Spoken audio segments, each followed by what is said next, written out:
So c'est nèg qui gagne beauty supply, beauty store. Fake eye. Name card, please. May I have a name card? Thank you.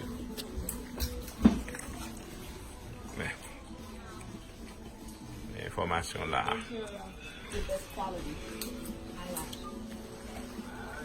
Acheter eyelashes. Le numéro me tout mettre pour voilà. Et tout équipement ça a acheté.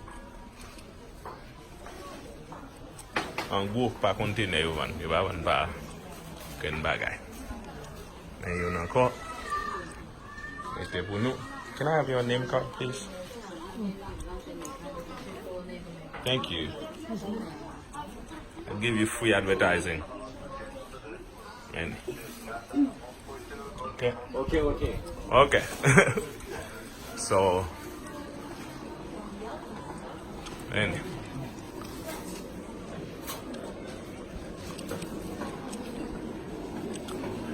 lem vini fait trip en Chine ça yo. C'est là m'vin mener entrepreneur haïtien yo. Job là, c'est mener ou vin explorer. Pas même venir garder avec une idée business, c'est tout simplement venir là explorer. Quitter l'esprit vagabondé. Now look at this. So, on a van. Ouais. On peut dire ça va courir derrière là.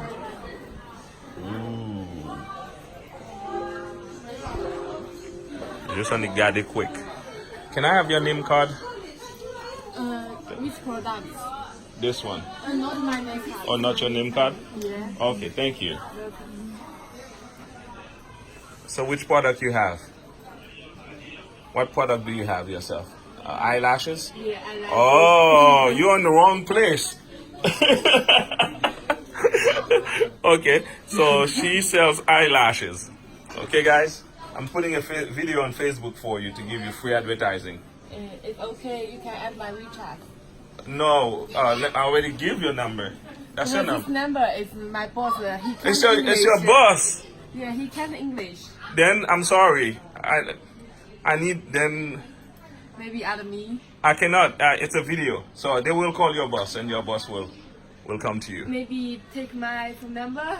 Okay, let me have it. Then write it down for me. Jesus Christ, you good. Okay. She keep asking. I said I'm giving her free advertising. She wants, baby, take my phone number. Guys, pakite timun well. Video. Oh God. Yes, oh God.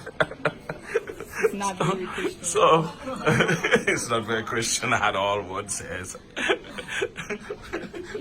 Okay, so this is it. Good. So this is your WeChat number, right? My phone number. Okay, your phone number. So good. Call me. And what's your name? Liz. Look, Lisa. Yeah, Tell them. my name is Liz. Liz, L-I-Z. call you. Okay. L-I-Z. That's Liz Productions. Eyelashes. Huh? I'm from USA. USA. Yeah, but I have 300,000 people on Facebook. Alright, So I'm giving you free advertising. okay. Yes. Oh, bye-bye.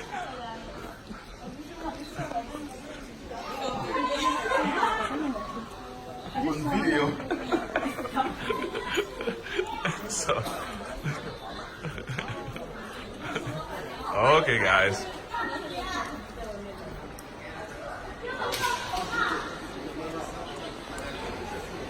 Ayun na, monsieur me ka priye la.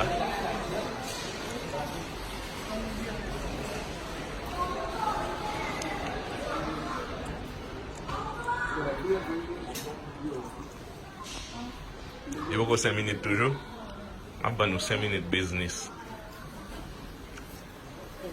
Sa yo van la. O krem. Ka ban krem.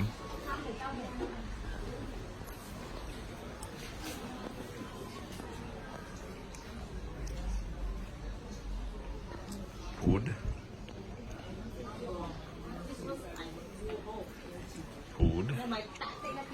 Okay. And me say damn cosmetic mayo. Mali. Memwe.